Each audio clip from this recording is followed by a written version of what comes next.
Okay guys, today we are going to discuss data processing. I want to apologize if you hear a lot of noise in this video, but I'm recording this video at the university and this was the quietest place that I could get. So if we check the research process, we already know how to write or identify a research problem and how to design the general objective and the specific objective of a research. Now after that, what you do is that you select the research design or approach, then you select the research method. After you have the research method, you are able to select the way you are going to select your sample. Later, once you have the procedure for selecting the sample, next thing will be collecting the data, and finally, once you have the data, you have to process the data in order to get results. So today we are going to focus on step number 6, data processing. It is important to understand, guys, that the data processing procedures depend on the research method. If you are developing a qualitative research, you are going to use some techniques to process the data, and if you are developing a quantitative research, you are going to use other techniques. So first, let's discuss techniques to process qualitative data. You will find a lot of versions of this. This is like super simple, in a super simple way, on how to process information that is qualitative. So guys, let's imagine that for our research, let's say for your final project, you are developing or doing interviews. So once you do the interviews, you have to process the interviews to get the results. In order to process the interviews, the first thing that you have to do is check the questionnaire. In this part, I mean like read the questions again, okay? The things that you were asking to the respondents, so you can understand better the responses that you got, okay? Once you check those questions, you edit the responses. What does it mean to edit?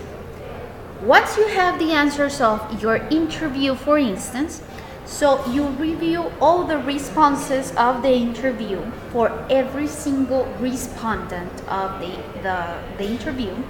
So you review the responses and you check if the responses are accurate or precise, okay? For instance, you can identify things that are legible. What does it mean? Sometimes we don't have interviews, but we have, for instance, open questionnaires. So we have open questions, and because we have qualitative data, we have to process that. So let's say that someone gives you an answer that you cannot read, okay? So in that case, you need to edit that response. Or let's say that the response is incomplete. So in that case, you will need to edit the answer. Or it's inconsistent, it doesn't make sense regarding or compared to another answer that you got from the same respondent. So when you are editing and you have these cases of responses that are not satisfactory, what you do is, or what you can do is, first return to the field. What does it mean? Go back to the respondent, ask the questions again, maybe ask more probing questions, or eliminate that respondent and add a new respondent in the field. This is a very difficult thing to do, okay, because it will require more time and more money again. Another thing that you can do is that you can assign missing values. For instance, in the case of incomplete answers, you can assign missing values to those answers. Based on what? On other answers, or for instance, for this we have a software that based on the words that they use, the relationship between the words, they will complete the responses. And finally, also, when you have this type of problems, you can simply discard those respondents and say, okay, I'm not going to use this respondent, any response of this respondent, because it's not good for my study, because it is incomplete or inconsistent. Okay? If you do this, you have to be careful with your sampling procedure. Okay, so once you edit all the responses from, in this case, the example that I'm giving you, that is the interview, the next thing that you have to do is transcribir all the answers, okay? You have to put it in paper. Why? Because we need that for the coding procedure. This takes a lot of time. It's very difficult. When you do the transcriptions, you have to make sure that you are not eliminating words or that you are changing words. For instance, if the person is using a lot of things like I don't know, it's like, do you know what I mean? All those things, you need to write them in the transcriptions, okay? Because it will give you ideas of the type of responses that you are getting. And once you have the transcription, you are able to code. So coding, it's one of the techniques that we use to process qualitative data. I'm talking about one of the techniques because there are some other techniques, but this is very popular, so this is the one that we are going to discuss today. Okay, so let's imagine that you have all the transcriptions of your interview. So you have, I don't know, 30 pages of all the interviews. So once you have that, you need to analyze the results. In order to make sure that you are doing that in a rigorous way, okay, you use coding. Coding, it's basically a process of giving a code to a specific response, okay, or to a specific topic or to a specific question. We are going to develop an example here so you can understand this process of coding, okay? Before the example, I'm going to show you a process that I adapted from the book of Mixed Methods from Creswell. So, in order to code, the first thing that you should do, it's okay, read all the transcripts. So you can answer the question, what is this interview about? Okay, so you have like a general idea of the topic you are discussing. Once you read all the transcripts and you can answer the question, what is this about? Then you write a list of topics, okay?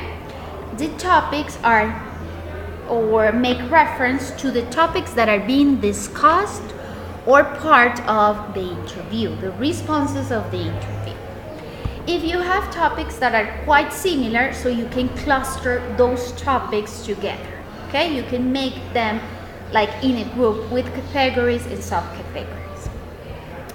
Then, once you have those topics, you can abbreviate the topic as codes, okay? And take segments of the text, so segments of the transcriptions of the interview, and put it next to the codes. Why? Because in that way it's easier to see what different respondents think about the same topic. So you can find similar things, different things, contradiction, categories that you didn't even consider in the beginning of your research. And finally, once you have all this coding, it is suggested that you draw lines between the categories so you can show the interrelationship between the codes and the topics. This is not that easy. There is a software, there are a lot of softwares. There is one in particular that has this possibility. It's very good. It's called Atlas TI, okay? But the problem is that you have to pay to access that. They have a free version, like for 15 days, and later you will have to pay, okay? But they would do this, okay? So you don't have to do it by your own. Okay, guys, so the example of the coding process. Here I have an interview, the transcripts of an interview. This was an interview that was made to Carlos Yepes. Carlos Yepes was a former president of Bancolombia, the largest bank in Colombia, and he had some health issues because he was working a lot, and he decided to quit his job and change his life, okay? So they did an interview, and we are going to code that interview, okay? So I'm going to read all the article. We are going to read all the article together. I'm going to leave the link in the comment box so you can read it. And then we are going to code the interview, okay? Okay, so I'm going to go directly to the questions. Okay, so they say, su libro existiría si su hija no le hubiera escrito esta carta. Yo creo que no. El libro no estaba en el imaginario mío. Let me see if, yeah. No estaba en el imaginario mío. I'm sorry. Yo creo que no, el libro no estaba en el imaginario mío. Uno, a pesar de que oye y se entera de sus errores, a veces pareciera que no quiere saber de ellos. Cuando me entregó la carta, la tuve en mi cabeza para arriba y para abajo, hasta que renuncié. Ya fuera en octubre, me fui a España a hacer el camino de Santiago de Compostela y ahí entendí el verdadero sentido de la palabra caminar, que es avanzar, a veces por caminos áridos, a veces fértiles, que suben, que bajan, a veces solos y otros acompañados, hasta que se llega a un lugar. Por eso escogí este título y el subtítulo de Regreso a lo humano. Pregunta, que básicamente resume la idea que quiso desarrollar cuando llegó a la presidencia de Bancolombia. Respuesta, sí. En mi propósito de humanizar el banco, empecé a preguntarme qué era lo que más me molestaba de él, la exclusión, el irrespeto, la frialdad, la lejanía.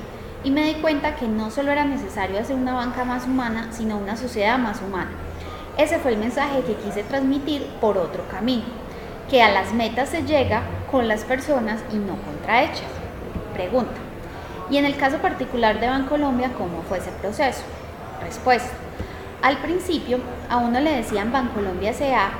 y como cualquier empresa que termina en S.A. da la sensación de que no tiene alma. Así que empezamos a construir un eslogan muy bonito. Le estamos poniendo el alma. La banca más humana apostaba por tener una mejor relación con el cliente, basada en el respeto y la confianza, porque el negocio bancario es un negocio basado en la desconfianza. Pregunta, ¿por qué lo dice? Respuesta, porque los clientes confían en el banco al entregarle su plata, pero los bancos desconfían cuando el cliente la necesita. Por ejemplo, alguien iba a retirar 500,000 pesos en un cajero y por algún imprevisto no podía hacerlo, porque el depósito entró tarde o por algún error de trámite. Entonces, esa persona buscaba nuestra ayuda. Nosotros sabíamos que esos 500,000 pesos podían ser trascendentales para alguien que tiene obligaciones y cuando un caso así ocurría, le entregábamos el dinero y luego investigábamos la razón por la que no había podido sacarlo. Contrario a lo que suele suceder, que es decirle al cliente que llene un formato para luego investigar internamente antes de darle la plata. Hubo preocupaciones en ciertos sectores del banco, pero los resultados fueron impecables. Jamás nos robaron un peso. Pregunta, ¿qué otras medidas tomaron? Respuesta, hicimos lo posible por evitar trámites innecesarios con un formulario único de vinculación de clientes. Quitamos el requisito de tomarle al cliente las huellas para ciertos casos y redujimos el número de documentos necesarios para varios procesos. Pregunta, ¿usted cree que el proceso por humanizar la banca terminó haciéndola más consciente de su propia humanidad y eso a su vez lo llevó a renunciar? Respuesta, creo que sí. Me dio mucho pesar pensar que después de estos 5 años como presidente no hubiéramos profundizado nuestra revolución, pero también reconozco que muchas veces hice lo que no debía hacer. No tomaba vacaciones porque me daba pena, tampoco fui capaz de oír el susurro de mi cuerpo que me pedía una pausa. Pregunta, ¿qué tan estresante era su rutina? Respuesta, demasiado. El nivel de responsabilidad es muy grande. Bancolombia es una institución que tiene 53,000 empleados con su familia, 15,000 proveedores de todos los tamaños 15.000 accionistas y a todos hay que responderles. Y para poder hacerlo bien, la única forma, creo yo, era asumir el reto de un cajero automático 24/7. Yo respondía a todos los correos que recibía porque siempre pensaba que podían tener una idea o una sugerencia o esconder una preocupación. A veces podía quedarme hasta las 5 de la mañana y me levantaba a las 8 o 9 a seguir trabajando. Pregunta: ¿cómo es dejar de recibir un buen salario y dejar de tener poder para alguien acostumbrado a eso? Tiene que haber una respuesta, tiene que haber una preparación. Alguna vez me regalaron un libro de Deepak Chopra que hablaba de la cultura del desapego por el poder, por lo material, por el dinero. Es un desafío permanente. A mí me decían que cualquiera con mi salario se podía retirar, pero estando en esa posición, tal vez lo más fácil era quedarse y seguir acumulando. Así que eso de que cualquiera se retirara no lo veo tan cierto. Yo sabía lo que quería y soy un tipo de vida austera. Vivo tranquilo y necesito muy poco para ser feliz. Pregunta: ¿de qué vive hoy? Respuesta: yo empecé a trabajar muy joven. Tuve muchos miedos en la vida, por el futuro de mis hijos, por ejemplo. Yo, en vez de salir a comprar propiedades, me recogí y con mi esposa empezamos a enfocarnos en el ahorro, más basado en el miedo de que los ingresos en la casa llegaran a faltar. Hoy tengo una renta periódica y trabajo en algunas juntas directivas: Viva Colombia, Postobón, EPM, Grupo Araujo, Talarame. Tengo mi casa, mi carro y no tengo ni fincas grandes, ni monto a caballo.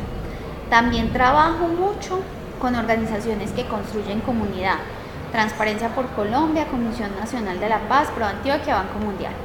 Tengo varias cosas que hacer. Yo sabía que no me iba a pasar del escritorio a la mecedora. Miren cómo ponen risas. Pregunta: ¿ese es un plan de vida? ¿No lo veremos en el futuro asumiendo otro cargo directivo? Respuesta: no. Yo no quiero ser más empleado. Yo ya estoy en otra posición. Ya no soy jugador sino espectador. Me veo trabajando en temas de ciudad, sociales, sin poner precio a mi trabajo. Pregunta: ¿me interesa la política? No, para nada. Yo tengo muy claro que nunca he sido funcionario público y no quiero aspirar a ningún puesto ni de elección ni de designación. No obstante, eso no quiere decir que esa sea la única forma en la que uno participa en lo público. Ser un ciudadano que propone política pública y participa desde esa perspectiva, por supuesto que sí me interesa. Pregunta: ¿qué recomendación le hace a alguien que tenga dudas de permanecer en su trabajo sin tener las herramientas que usted tuvo cuando dejó el suyo? Respuesta: yo le diría lo que me llevó a escribir el último capítulo del libro, que todos deberíamos hacernos constantemente preguntas a nosotros mismos sobre nuestras vidas, hacer el ejercicio de desacelerar y reflexionar. Le diría a esa persona que escriba sus preguntas, eso ayuda mucho. ¿Qué le gusta leer? ¿Con quién le gusta estar? ¿Qué cosas lo hacen feliz? ¿Cómo se ven 10 años? En las empresas nos pasamos haciendo estrategias para la organización, pero nos olvida lo más importante, la de uno mismo. Pregunta: hablando de esas preguntas, déjeme hacerle algunas de las que aparecen en su último capítulo. ¿Qué es el éxito? Para mí el éxito va asociado a la palabra felicidad. La felicidad para unos es tener mucho y para otros es tener poco. En mi caso es tener salud. Para mí felicidad también es vivir sin remordimientos y poder ayudar a las demás personas. Pregunta: si hoy tuviera 100 millones de pesos, ¿qué haría con ellos? Respuesta: primero buscaría tener vivienda, compraría una póliza de salud, ahorraría y viajaría. Pregunta: ¿le gustaría ser emprendedor? A mí me gustaría, sí. Creo que por estar toda la vida vinculado a empresas puede ser un poco raro, aunque para ser emprendedor todo momento es bueno. Lo que pasa es que entre el idealismo y la vida ya de adulto hay mucho trecho. Soy amigo de los emprendedores porque suelen embarcarse en ideas sin más recursos que su propia capacidad. ¿En qué se va emprendiendo? No lo sé, pero creo que sería una empresa de servicios, porque vendiendo productos no me veo. Bueno, entonces si nos vamos al proceso, nos dice: lea las transcripciones detalladamente. Ya lo hicimos. Ahora nos preguntamos: ¿de qué es la entrevista, sobre qué está hablando la entrevista, cuál es el tema principal. Lo segundo que tenemos que hacer es una lista de todos esos temas que vimos que se detallaban en la entrevista. Entonces yo aquí en un archivito aparte hice una lista. Entonces él hablaba del libro, hablaba de Bancolombia, hablaba de la banca más humana, de la responsabilidad, más como de la responsabilidad del banco.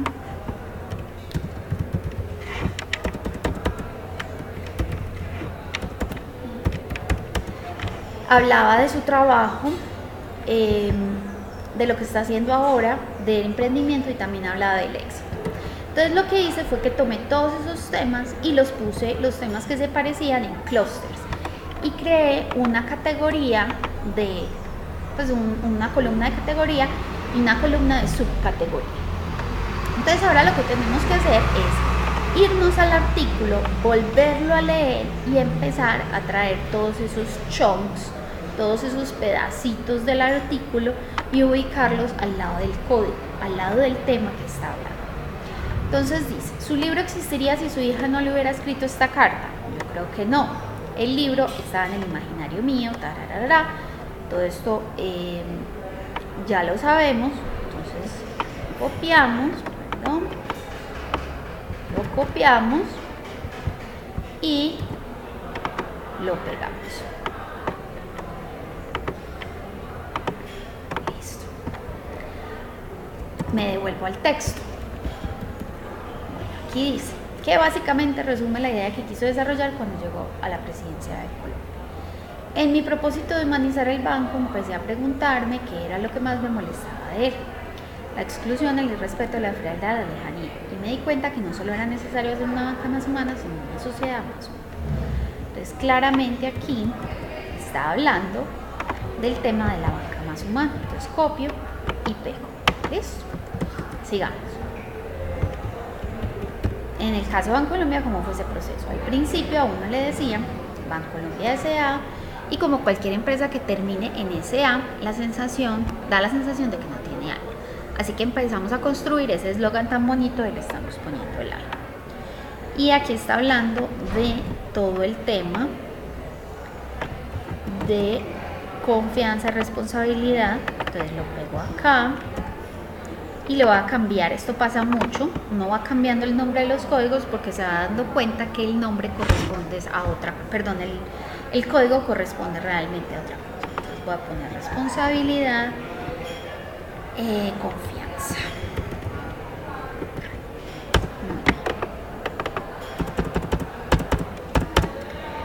Listo. Ahora,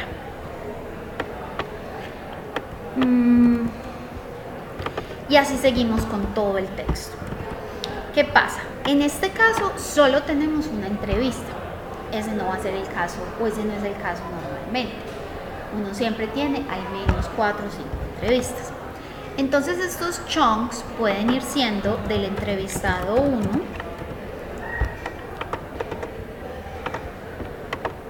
y tengo que hacer lo mismo con la entrevista 2, la entrevista 3, la entrevista 4.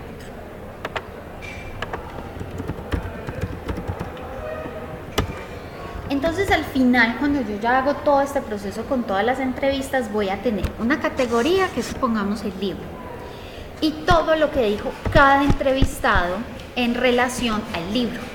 Y luego pongo otra columna en el que me permita escribir la interpretación de todo eso relacionado con el tema libro.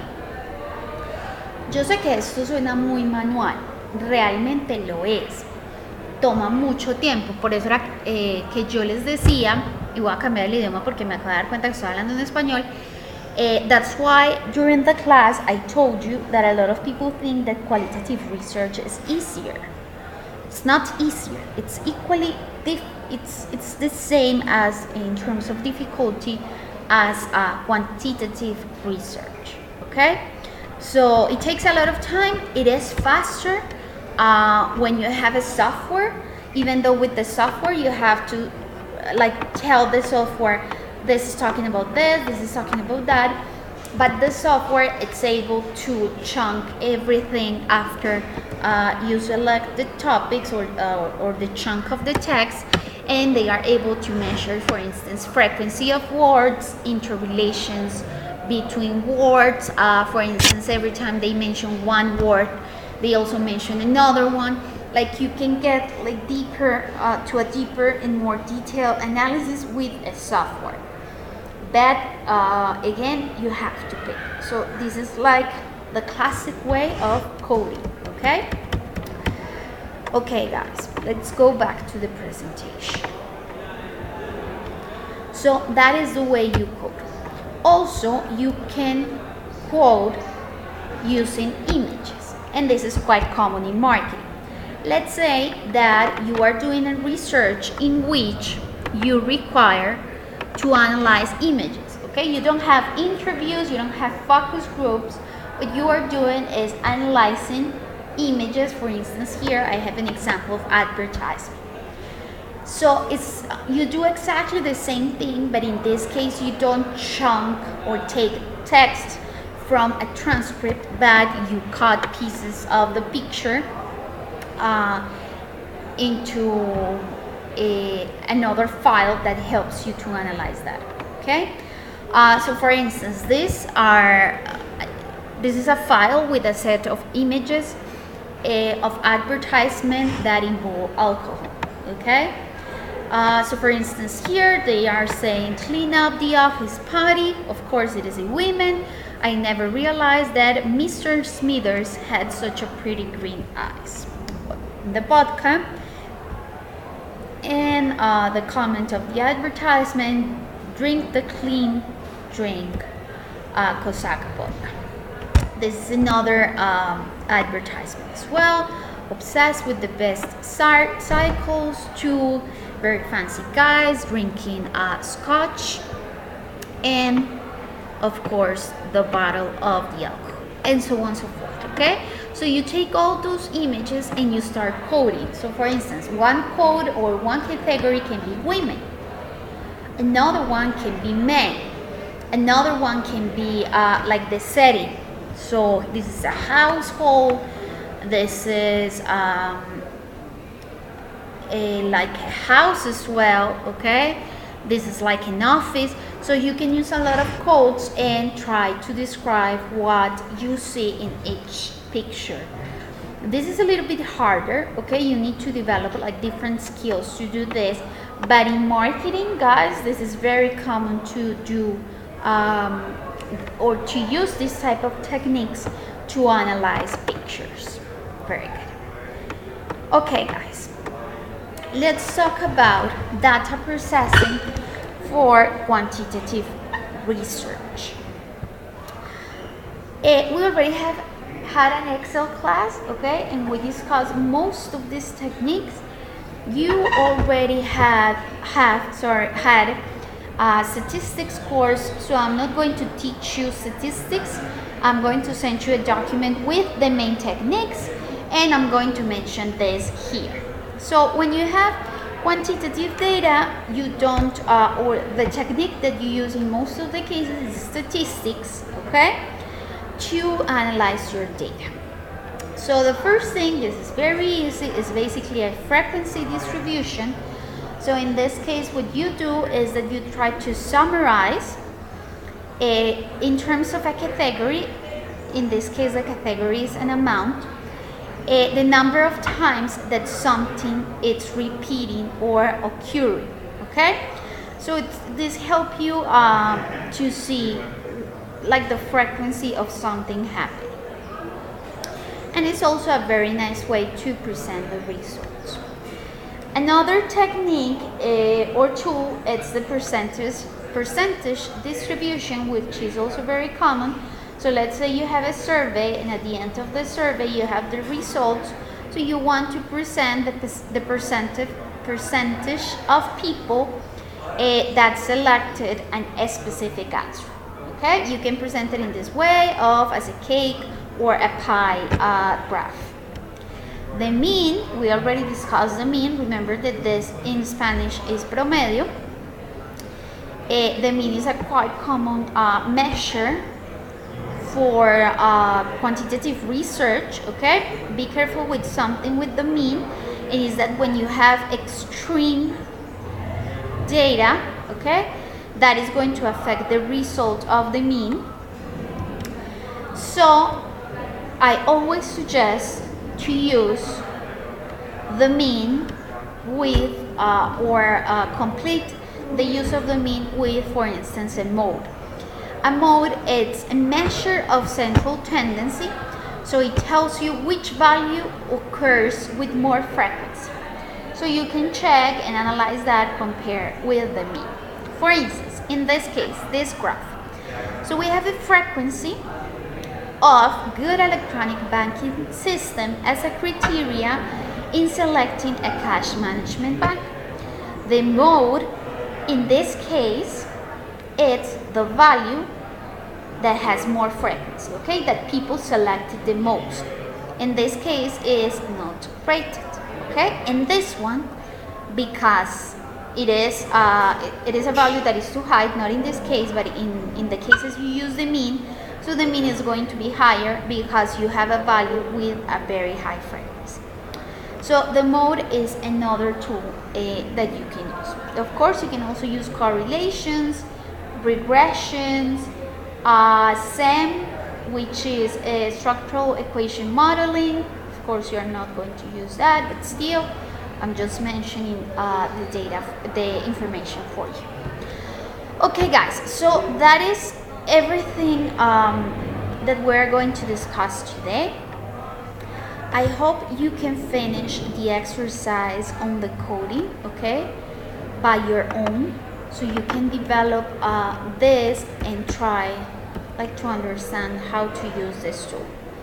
Also remember to read the document that I'm sending you, and if you have any questions, please comment below and I will answer your questions. I hope you enjoyed this class, and see you next week.